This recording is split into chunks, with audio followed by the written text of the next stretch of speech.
सर्वात आधी तुमचे ब्राउझर उघडा आणि developers.facebook.com या वेबसाईटवर जा.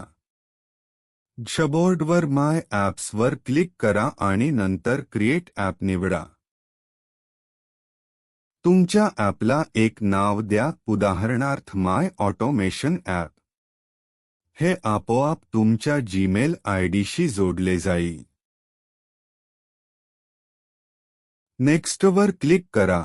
इंस्टाग्राम मेसेजिंग आणि कंटेंट मॅनेजमेंट निवडा आणि पुढे जा. आता लिस्टमधून तुमचा बिझनेस पोर्टफोलिओ निवडा. दिलेली माहिती एकदा तपासून घ्या आणि क्रिएट ॲपवर क्लिक करा. आता तुमचा ॲप तयार झाला आहे आणि तुम्हाला ॲडमिन ॲक्सेस मिळाला आहे. ॲड पीपलवर क्लिक करा आणि एक इंस्टाग्राम युजरनेम जोडा. टेस्टर म्हणून जोडण्यासाठी युजरनेम टाईप करून सर्च करा. युजरनेम मिळाल्यावर ॲड बटन दाबा. आता इन्व्हिटेशन पाठवले गेले आहे आणि ते पेंडिंग म्हणून दिसेल. आता इंस्टाग्रामच्या ॲप्स ॲड वेबसाईट्स सेक्शनमध्ये जा.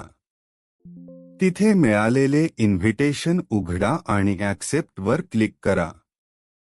त्यानंतर पेज एकदा रिफ्रेश करा. आता तुम्हाला दिसेल की स्टेटस ॲक्सेप्टेड झाले आहे. पुढच्या स्टेपमध्ये यूज केसेसमध्ये जाऊन कस्टमाइजवर क्लिक करा आणि इंस्टाग्राम एपीआय सेटअप उघडा. यामध्ये सर्व आवश्यक परमिशन्स म्हणजेच परवानग्या जोडा. ॲड अकाउंटवर क्लिक करा आणि टेस्टर इंस्टाग्राम अकाउंट वापरून लॉग इन करा. आवश्यक असल्यास तुमचे पर्सनल अकाउंट प्रोफेशनल अकाउंटमध्ये बदला.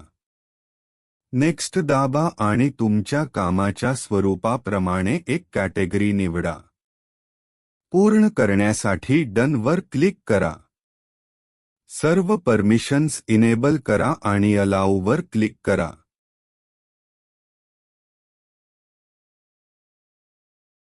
शेवटी तुम्हाला एक ॲक्सेस टोकन मिळेल. ते कॉपी करा आणि तुमच्या ॲपमध्ये पेस्ट करा.